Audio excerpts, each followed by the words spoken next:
Dr. Seward's Diary, 4 September. Zufaga's patient still keeps up our interest in him. He had only one outburst, and that was yesterday, at an unusual time. Just before the stroke of noon, he began to grow restless. The attendant knew the symptoms, and at once summoned aid. Fortunately, the men came at a run, and were just in time, for at the stroke of noon he became so violent that it took all their strength to hold him. In about 5 minutes, however, he began to get more and more quiet, and finally sank into a sort of melancholy, in which state he has remained up to now. The attendant tells me that his screams whilst in the paroxysm were really appalling. I found my hands full when I got in, attending to some of the other patients who were frightened by him. Indeed, I can quite understand the effect, for the sounds disturbed even me, though I was some distance away. It is now after the dinner hour of the asylum, and as yet my patient sits in a corner brooding, with a dull, sullen, woebegone look on his face, which seems rather to indicate than to show something directly. I cannot quite understand it. Later. Another change in my patient. At 5 o'clock, I looked in on him, and found him seemingly as happy and contented as he used to be.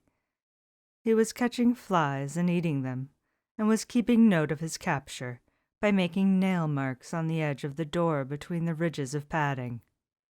When he saw me, he came over and apologized for his bad conduct, and asked me in a very humble, cringing way to be led back to his own room and to have his notebook again. I thought it well to humor him, so he is back in his room with the window open.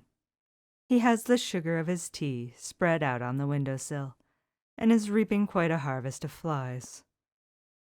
He is not now eating them, but putting them in a box, as of old, and is already examining the corners of his room to find a spider. I tried to get him to talk about the past few days, for any clue to his thoughts would be of immense help to me, but he would not rise.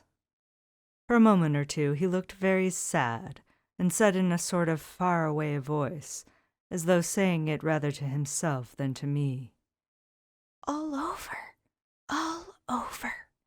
He has deserted me. No hope for me now, unless I do it for myself." Then, suddenly turning to me in a resolute way, he said, "Doctor, won't you be very good to me, and let me have a little more sugar? I think it would be good for me."